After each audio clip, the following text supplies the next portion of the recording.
Thanks for joining us. I'm here at Fire Mountain Gems and Beads Jewelry Design Studio. I'm Wisniewski, author of New Connections in Chainmaille Jewelry. Today we're working on the Inclined to Shine Pendant, and this is based on the European 4-in-1 weave, but done on a bias or at a slant. So we're going to start with making rows that are going to be connected, and we're making very short rows that just have 3 glass rings per row. So to start a row, what we want to do is take a large jump ring, put a glass ring on it, put another glass ring on it, close the jump ring. Okay. So we have 2 connected, and we just need to connect one more with a large jump ring, one more glass ring, go through previous glass ring and add one more glass ring.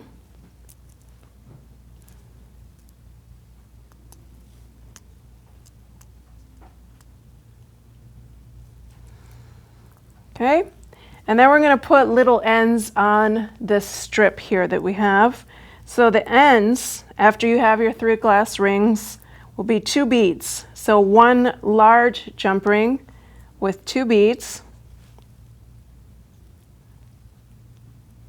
And close that ring.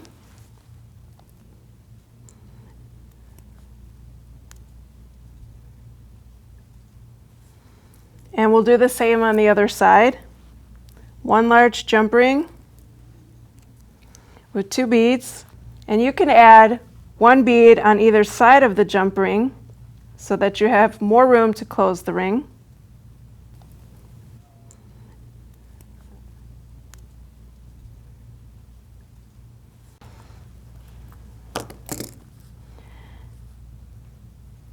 And we've completed 1 strip or 1 row there, and we're going to connect 3 strips together but at a slant. It's going to be slightly offset, and that's what creates the slant. So let's keep going.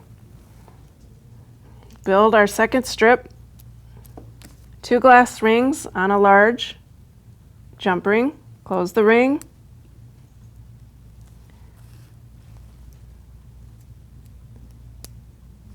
and then let's get 1 more. So that we have 3 glass rings, 1 through what you've already worked on, and then 1 more.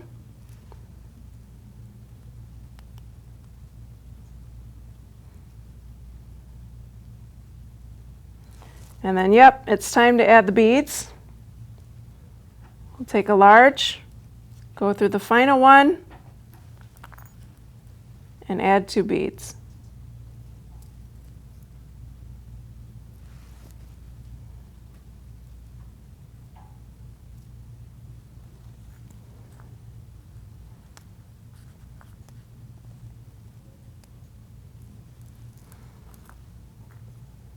Other side, add your beads.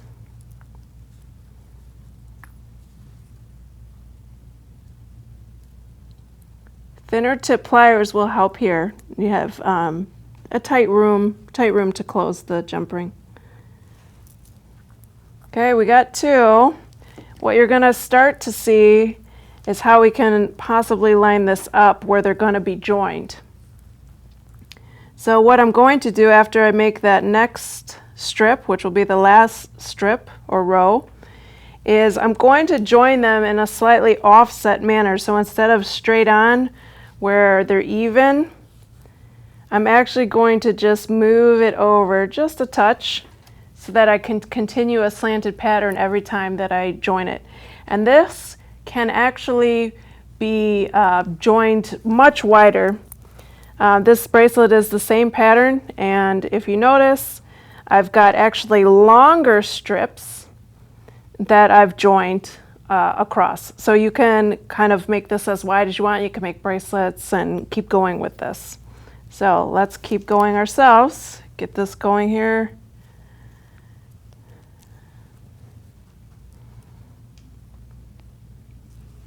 Making the last strip.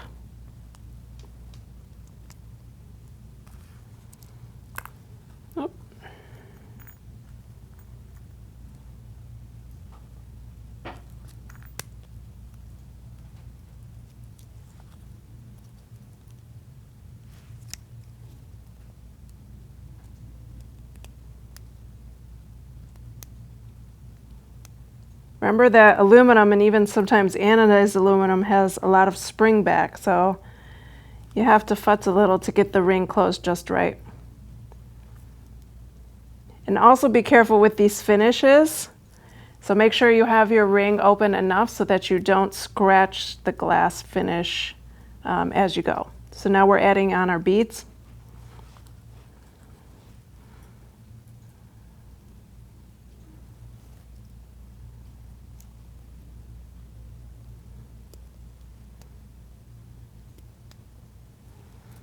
And one more, and then we're ready to join the rows.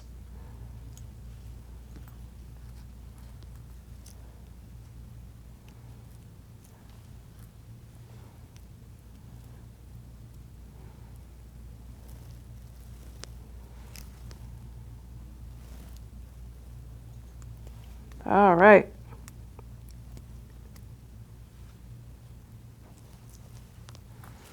Okay, so now we've got our 3 rows here.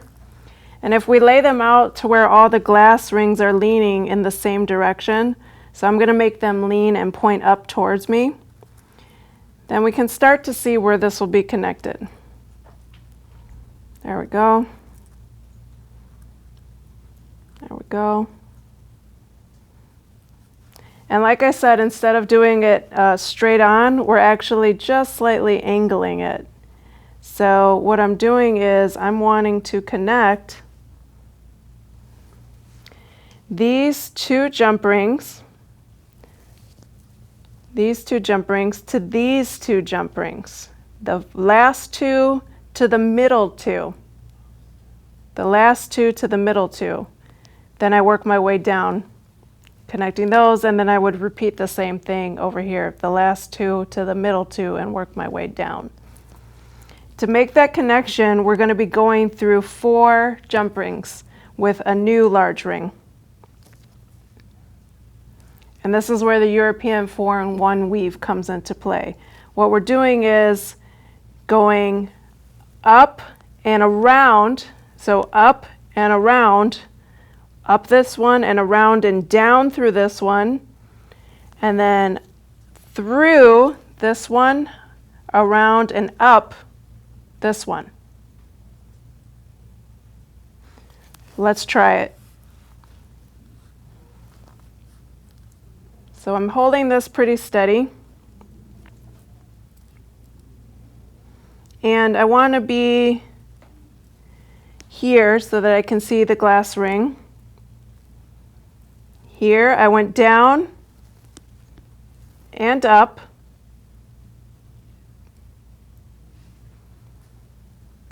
And then I need to separate out this, or push this glass away from me a little bit so I can see underneath and see where I want to connect, which is those middle 2 jump rings. Here, I'm going to go up and then curve around and come down. I'm directly in the middle of that other row. And then I can close this. And let's lay it back out and look at it, make sure we got everything lined up.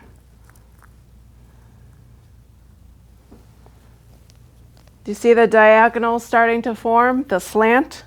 So we're going to continue right here, connecting these 2 jump rings to these 2 jump rings with another large.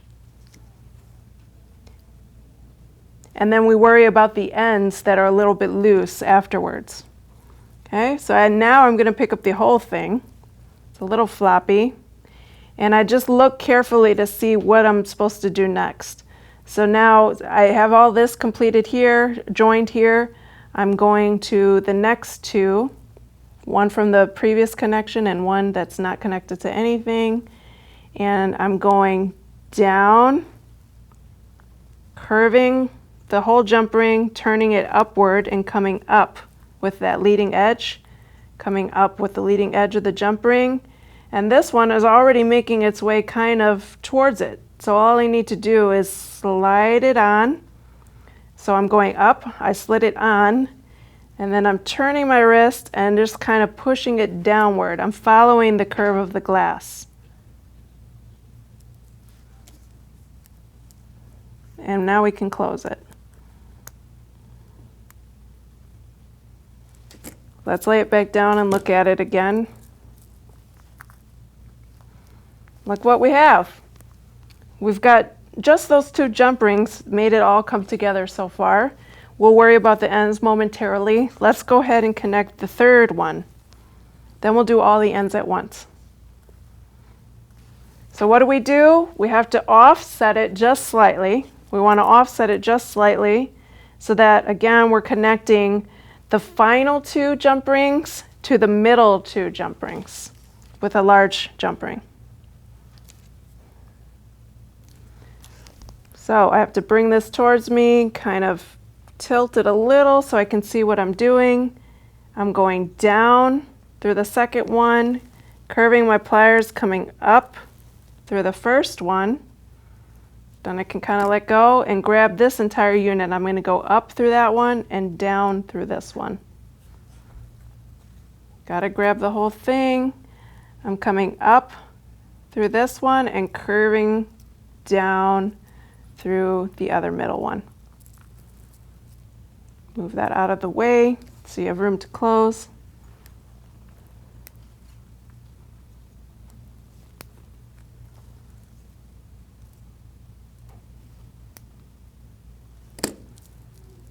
Okay, lay it down just to make sure everything's lined up and your diagonal is where you want it to be. And it's starting to look like the pendant there. So we just have the one more connection here in the middle before we put the ends, or connect all of the ends, which are smaller jump rings.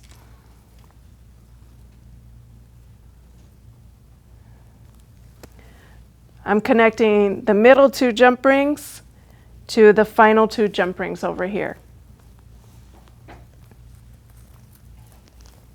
I need to pick the entire thing up, see where I am.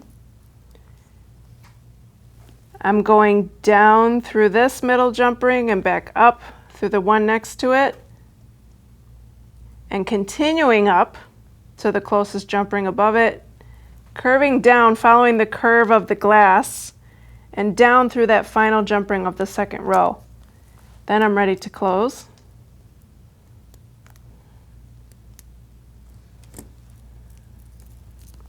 Let's lay it back out. And we can see now we have essentially our pendant. We just need to tie up the loose ends. So with your smaller jump rings, you're only going to need a few. What you're going to do is essentially join the final 3 on a corner. So 1, 2, and 3 all need to be joined together. 1, 2, and 3. So you can do it a couple different ways. What I like to do is kind of come up through this one. That final jump ring here, I'm going to curve around and go down through the next 2. Down through this one and the one from the 2nd row. Up, I have to pick it up to see where I am. Lay this back out flat so I can see. Down and down. Now, watch your beads. Make sure the beads don't get tucked behind or inside of your medium jump ring. So let's close it, and then we can lay it back out.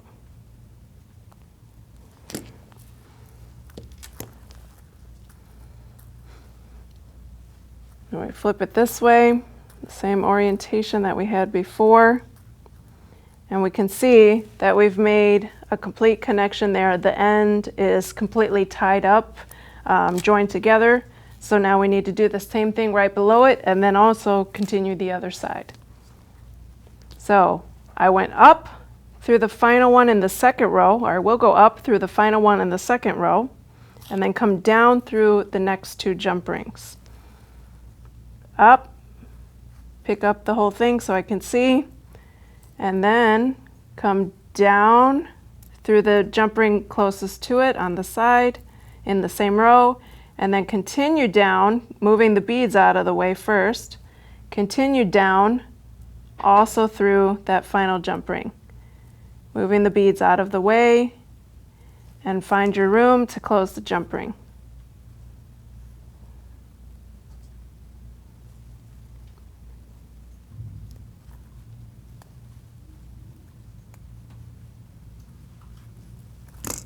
Okay, so with that orientation again, you'll see that we've completed the ends and the beads are not stuck inside of the medium ring, which can happen very quickly. So they are outside, and now we can do the other side. So you can either turn the whole thing over and do it from the same orientation, or you can go down through this ring, up through this one, and continue up through that one. So I would pick up this whole thing so I can see underneath the glass ring, flip this back over so I can see the rings start to line up, and then I want to go down through this one, up and up. That ring in the second row kind of just sits in just a position where it kind of falls right onto the medium ring as you're bringing it up.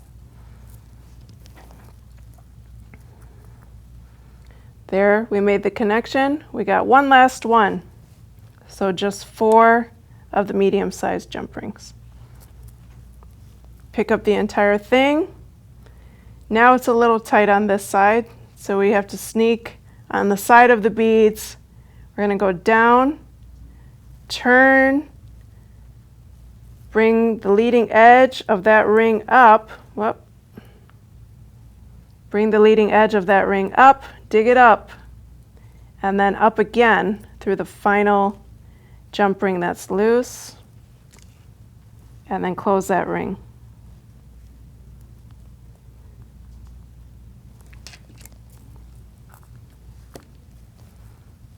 I think we're ready to add the chain. Let's do it.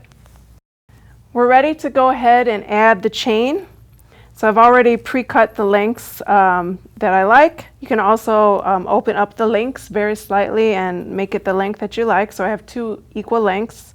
And I'm going to go ahead and open up this jump ring and slide the chain on. The reason I open up this one as opposed to adding a new jump ring is so that the pendant will lay flatter. Otherwise, I'd have to add 2 jump rings for the pendant to lay flat and not perpendicular. So instead of adding 2 more jump rings, I'll just add it to the initial jump ring, the final jump ring here at the corner. So I just open it slightly. And one thing to note with your chain ends is look for the end that doesn't have the cut or the open end. You don't want that open end attached to the jump ring. It may move around on you, but I like to add the smooth finished end just to prevent over time that if it may open up on you. Okay, so I've added both lengths. Go ahead and close that.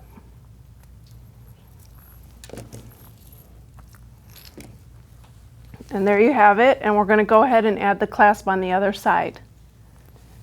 On the other side, we just need 1 small connected directly to the end. Again, turn it if you see the cut end or the open end, turn it to the smooth end.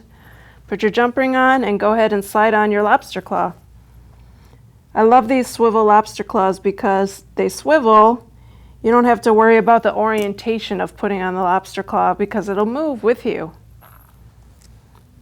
On the opposite end, another tiny ring through the chain on the smooth end, and then a medium jump ring so that the lobster claw has something to hook onto. Close this guy.